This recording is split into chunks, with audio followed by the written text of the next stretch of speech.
Sobat Seru, di sini dan video ini kita akan bahas terkait bencana besar yang berdampak global di dunia One Piece baru-baru ini. Nah, karena ini akan menjadi bahasan yang sangat berat dan dalam, maka kita akan masuk ke sesi mega teori. Wadaw!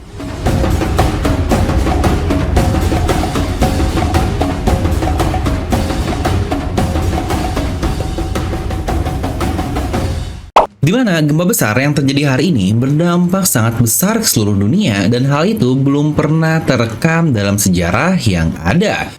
Pusat gempa pun bahkan tidak bisa ditentukan atau dijelaskan dari penjelasan geografi. Tidak ada siapapun yang tahu tentang penyebab dari kejadian aneh tersebut. Tapi bagaimanapun, 6 hari setelah sebuah kerajaan Lucia yang dihilangkan dalam peta tanpa seorang pun yang tahu telah terjadi sesuatu. Akibat dari gempa besar tersebut, permukaan air laut di seluruh dunia meningkat setidaknya setinggi 1 meter. Itu adalah perkataan epik dari narator tercinta kita. Mungkin dunia tidak bisa menjelaskan fenomena tersebut, tetapi tentu saja kita sebagai pembaca bisa dong mengetahui hal itu. Nah, di video ini kita akan bahas secara lengkap apa kemungkinan dampak dan apakah hal ini pernah terjadi juga di masa Void Century. Jadi pastikan kalian tonton video sampai habis ya, agar tidak ada informasi yang miss dan juga setengah-setengah.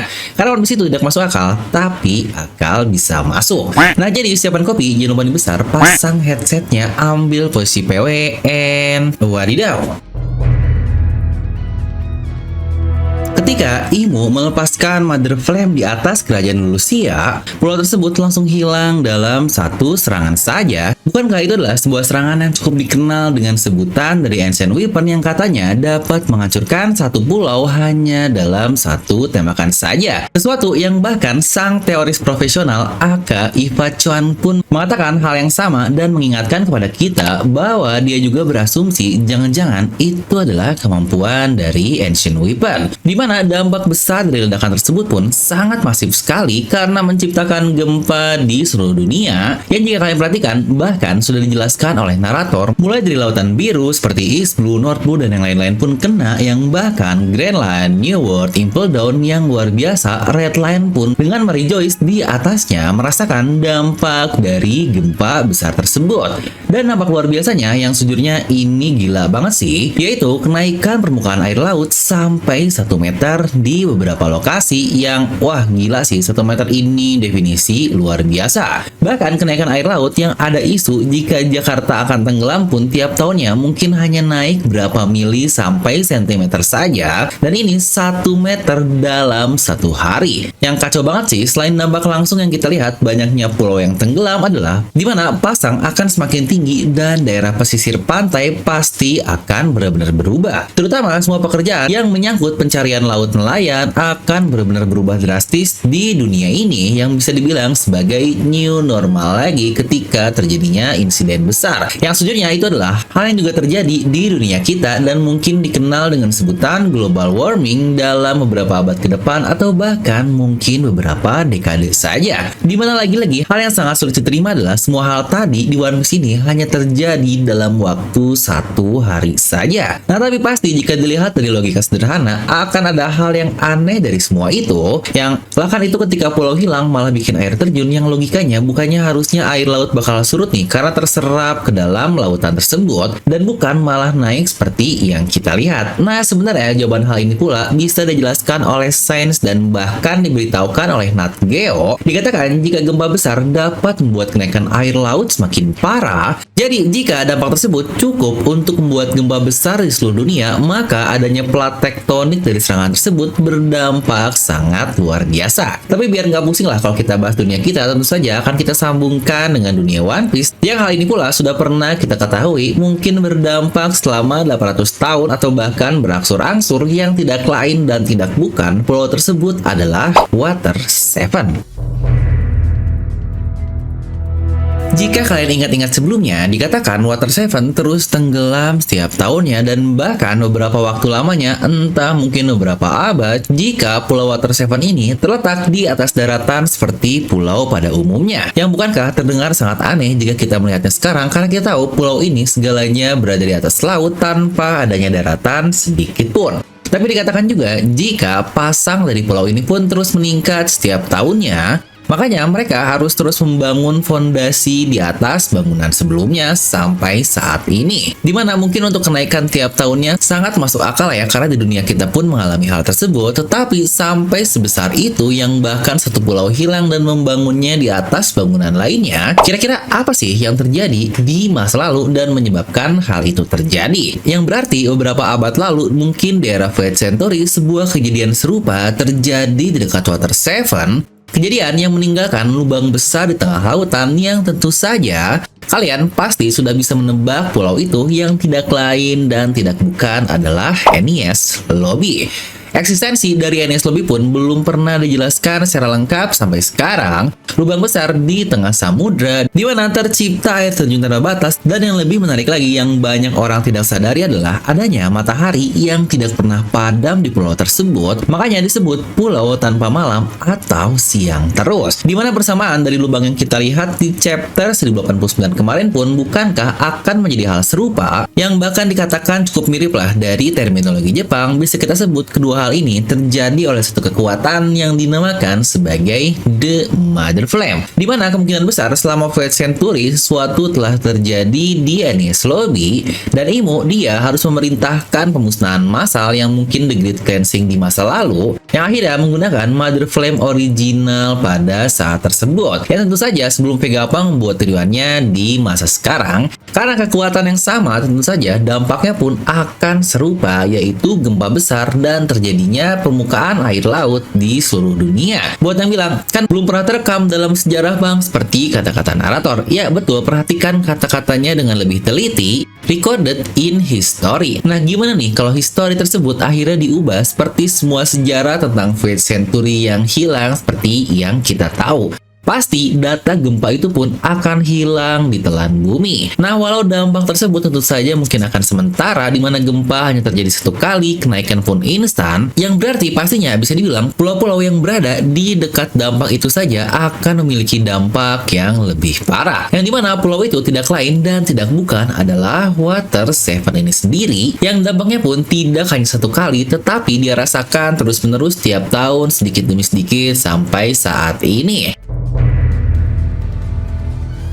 Nah mungkin ini akan menimbulkan beberapa pertanyaan baru. Apa sih yang ada di Enies Lobby pada saat itu sampai-sampai Imo harus menghilangkannya dari dunia? Ya walau kita memang belum tahu pastinya akan seperti apa, karena lagi-lagi ini mega teori, tetapi satu hal menarik yang bisa kita bahas adalah terkait nama pulau tersebut yang dikenal sebagai Fuyajima tadi atau Pulau Tanpa Malam. Sebuah fenomena aneh yang tentu saja tidak bisa dijelaskan secara saintifik, pulau yang selalu tersinari cahaya 24 jam sehari, 7 hari seminggu. Dimana satu hal yang kepikiran menurut saya dari itu semua adalah hal yang sedang Vegapunk coba raih, yaitu terkait mereka yang menciptakan mataharinya sendiri, atau dalam kata lain hanya menyinari daerah tertentu saja yang bisa saja dahulunya terjadi dan dimiliki oleh Ancient Kingdom. Yang jika kita relevankan dengan dunia sekarang pun sama, bukankah dikatakan jika Cina telah berhasil menciptakan matahari buatan yang walau tentu saja lah nggak mungkin sepowerful aslinya, mungkin itu pula salah satu alasan kenapa Enies Lobby dihancurkan. Dan jika kalian perhatikan lagi, kita tidak pernah juga loh melihat malam hari di Mary Joyce, tidaknya yang kita lihat di dunia manganya. Karena untuk anime saya kurang tahu sih, karena mungkin ini hanya sebagian nih yang mungkin sadar ketika Luffy mengawakeningkan buah iblisnya di chapter 1044 kemarin, yang pastinya dalam keadaan malam dong, karena momen ikonik terkait Luffy yang berada di tengah bulan tersebut. Tetapi jika kita lihat di Mary Joyce saat Gorosei sedang menjelaskan buah iblis nikah ini, di situ dalam keadaan terang benderang guys, alias siang, yang wadaw banget nih.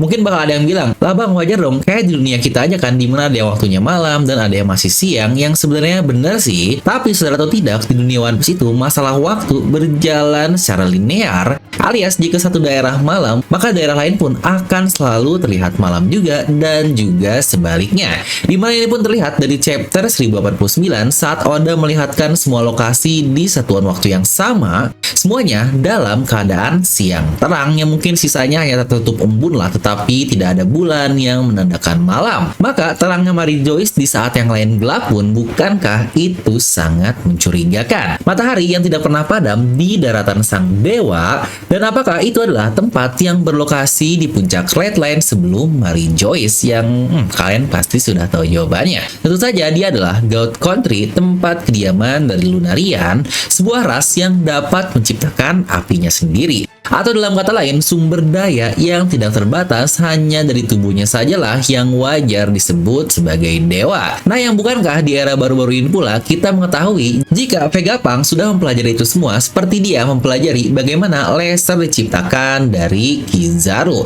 Dan dia pun akhirnya menciptakan lasernya sendiri untuk dimasukkan ke dalam pasifista-pasifista yang baru berhasil 2 tahun lalu dan dibentuk prototipenya. Dimana semua hasil penelitian yang Vegapunk impikan pun pasti dia pelajari dari berbagai hal yang sudah ada sebelumnya. Makanya dikatakan Egghead bukanlah pulau masa depan, yang ternyata malah kontradiktif ketika dia mengatakan jika itu adalah sebuah negeri yang dia tiru dari masa lalu. Nah, jadi saya merasa semua misteri yang ada ini akan ada dari nama yang diberikan ke pulau tersebut. Karena jujur, apa sih sebenarnya arti nama dari NES Lobby? Ingat Oda selalu bermain dengan nama lo sejak awal. Contoh Little Garden, taman kecil bagi mereka manusia raksasa. Lalu Wano Kuni, negeri harmoni yang notabene berarti Jepang, maka semua halnya berhubungan dengan Jepang. Lalu juga ada Pulau Raijin yang bisa kita artikan dari namanya saja. Nah, lalu apa Pulau NES Lobby ini? Ya, memang ada satu teori terkenal jika kalian tahu dari Ohara lalu terkait itu adalah pintu masuk untuk Love Tale, tapi lagi-lagi bukan itu yang akan kita bahas. Nah, jadi coba kencangkan sabuk kalian ya, dimana dalam mitologi Yunani yang menjadi dasar dari penamaan hal-hal ancient weapon di dunia One Piece seperti Pluton, Uranus, dan Poseidon, di mana nama dari NES ini bisa dibaca dan diartikan sebagai kapal-kapal. Jadi NES Lobby pula bisa kita artikan dengan lengkap sebagai sebuah lobby dari kapal-kapal, atau mungkin lebih simpelnya disebut sebagai gudang kapal. Yang lebih masuk akal lagi, NES Lobby ternyata sangat dekat dengan Water Seven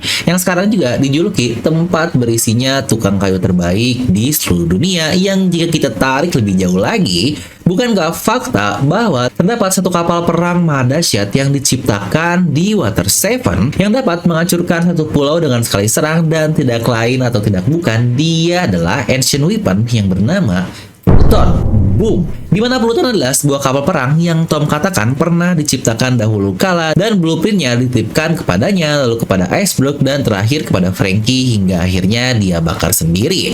Dimana asal mula diciptakannya memang masih belum tahu bagaimana, dan kita juga masih belum tahu kenapa saat ini bisa tersimpan dan terjebak di dalam bumi bagian bawah dari Wano Kuni, yang bahkan sangat jauh dari lokasi awal diciptakannya.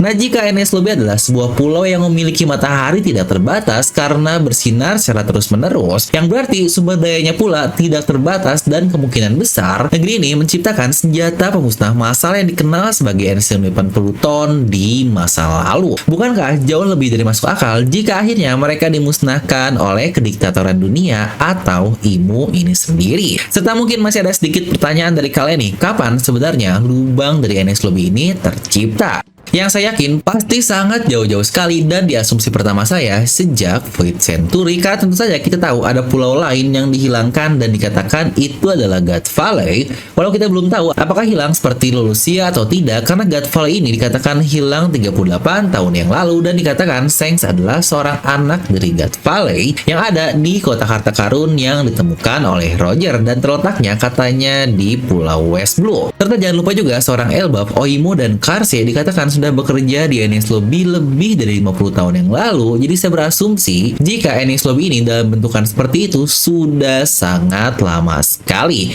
Dan seperti yang tadi saya bilang, gempa besar yang tercatat dalam sejarah. Tapi jika itu adalah hal yang terjadi di era Void Century, maka wajar kan tidak ada kan dalam rekaman sejarah. Nah, dan bahasan terakhir kita adalah tentang Mother Flame, yang sejujurnya ini gokil, keren banget sih. Bahasan ini sangat pas sekali dengan event yang sedang terjadi di dunia kita, yang akan kita bahas juga di bagian ini. Dimana masalah lubang sudah kita bahas tadi, dan jika sesuai dengan spekulasi Iva-chan, maka itu adalah ancient weapon. Maka semua ancient weapon selalu ada hubungan dengan manusia dan kapal. Contoh Pluton adalah kapal yang terletak di Wano Kuni, yang mungkin peran Zunisa dan Momonosuke akan sangat signifikan untuk melepaskan Pluton ini. Lalu si Roshi yang seorang Poseidon dan terletak di Pulau Fishman, terdapat hal penting juga yang berhubungan dengan kapal dan itu adalah kapal Noah. Dan untuk Uranus pun saya pikir akan serupa nih, dimana ada hubungan antara kapal dan seseorang juga yang mungkin inilah sosok yang mengendalikan Uranus tersebut, tepat seperti yang dikatakan oleh Eva-chan. Nah, tapi sumber kekuatan dari Uranus ini sendiri disebut dengan nama Mother Flame dan dikatakan oleh Vegapunk mungkin ini akan membuat beberapa orang bingung, tetapi York sudah menjelaskannya dengan sangat baik di chapter 1089 lalu. Dia berkata secara spesifik kepada Gorosei bahwa dialah yang mengirim Mother Flame tersebut kepada mereka, yang akhirnya diserahkan kepada Imo untuk melancarkan serangan yang menghancurkan Lulusia. Tapi sekarang lagi-lagi mereka meminta lebih banyak Mother Flame untuk diproduksi. Mungkin kesannya jika York bisa membetulkan Mother Flame yang sudah rusak, tetapi saya lebih suka opsi dan lebih masuk akal jika Mother Flame ini semacam amunisi saja nih, yang memang hanya bisa digunakan satu kali saja. Ya benar, ini mungkin lebih seperti bom yang diciptakan sekali dan ketika meledak, ya udahlah kita harus ciptakan bom yang sama lagi, dan makanya bom tersebut dinamakan Mother Flame. Yang lagi-lagi sangat masuk akal kan, dari namanya saja dia adalah bom non-atom terbesar yang pernah diciptakan setidaknya pada saat itu, makanya wajar kan jika dinamakan Mother Flame. Atau bisa kita bilang Mother of all bombs, dimana flame sendiri berarti api atau ibu dari segala api. Karena itu adalah bom terbesar yang menciptakan kehancuran yang sangat besar juga. Karena hal masuk akal lainnya adalah yang kita dapatkan dari kanji yang York gunakan. Dia berkata terkait butuh power plant atau sumber daya nih untuk menciptakan Mother Flame. Tetapi lagi-lagi kata power plant itu di kanji Jepangnya disebut sebagai fusion furnace atau fusi reaktor. Ya tentu saja fusi reaktor ini adalah hal identik dalam penciptaan sebuah fusi nuklir yang lebih masuk akal lagi. Karena sumber daya dari fusi nuklir tentu saja adalah matahari itu sendiri. Makanya bisa saja dahulu Ancient Kingdom berhasil menciptakan mataharinya sendiri dan membuat hal yang tidak terbatas. Dimana kenapa saya bilang ini serupa dengan event yang terjadi di dunia kita? Karena perilisan chapter pembahasan dari Mother Flame dan York tadi adalah di tanggal 6 Agustus kemarin, yang juga menjadi tanggal-tanggal penentukan terkait bom atom yang akan dirilis di Jepang sana, terutama Hiroshima dan Nagasaki. Yang juga bom atom tersebut memiliki nama sendiri, yaitu Little Boy dan Fat Man. Yang tidak hanya itu, bahkan movie dari sutradara kawakan seperti Christopher Nolan pun membuat movie biopik yang membahas sosok bom atom dunia, yaitu Oppenheimer, yang sejujurnya itu film pecah banget. Gila kan, timing yang udah buat sangat-sangat berhubungan sekali dengan banyak hal sekaligus. Dan mungkin sedikit spoiler dari filmnya ya, jika kita hubungkan di dunia One Piece, saat perilisan Mother Flame di Lulusia, kita bisa melihat ada banyak cahaya yang turun dan mungkin jumlahnya ada 16 lah, biar sesuai dengan 16 Bullets Dewa, dan mungkin itulah ke-16 Mother Flame yang dilepaskan oleh Imo. Dimana ke-16 ledakan tersebut menciptakan reaksi berantai yang berdampak besar di seluruh pulau dan sekitarnya. Yang jika kita lihat dari jawaban York, tentu saja itu adalah perbuatan Stella atau The Real Vegapunk, yang pastinya lagi-lagi Vegapunk melakukan reverse engineer dari hal yang sudah ada sebelumnya di Void Century. Ya tentu saja semua informasi itu dia pelajari dan dia dapatkan dari sisa-sisa Ohara di negeri Elbaf, yang lagi-lagi itu pula menjadi alasan kenapa Gorosei sangat setuju untuk membunuh semua Vegapunk, karena mempelajari terkait Void Century. Atau bukankah senjata yang diciptakan saja ternyata sangat serupa dengan Ancient Weapon. Tetapi yang menariknya dari Oda adalah saat cerita berjalan dengan plot setebal itu, kunci untuk Imo mendapatkan apa yang diinginkan lagi-lagi ada di Pulau Egghead, dan bahkan sekarang Egghead sedang dijaga ketat oleh karakter utama kita alias Luffy, si topi jerami. Yang bahkan Gorosei Saturn pun sampai kebingungan terkait plot yang ada. Makanya Vegapunk, topi jerami, Gorosei, dan Kizaru akhirnya akan benar-benar beraksi untuk menentukan masa depan dunia yang akan dikenal sebagai insiden yang bernama Egghead. Nah, jadi itulah untuk mega teori kali ini, dimana banyak sekali ide-ide yang saya dapatkan di video ini dari salah satu kreator One Piece kawakan nih yang cukup terkenal di luar negeri. Bahkan sampai dianggap top loh, dia sering ikut diajak Jadi influencer besar terkait One Piece yang bahkan untuk live actionnya pun mengundang satu orang ini yang tentu saja dia adalah Arthur dari Library of Ohara. Nah, buat yang mau nonton video versi dari Arthur ini sudah saya simpan di deskripsi di bawah ya. Dan seperti biasa, semoga kalian terhibur dengan video ini. Like aja kalian suka, dislike aja kalau suka, jangan lupa untuk subscribe dan juga share ke teman kalian. Gue Devin pamit and I'll see you guys next time.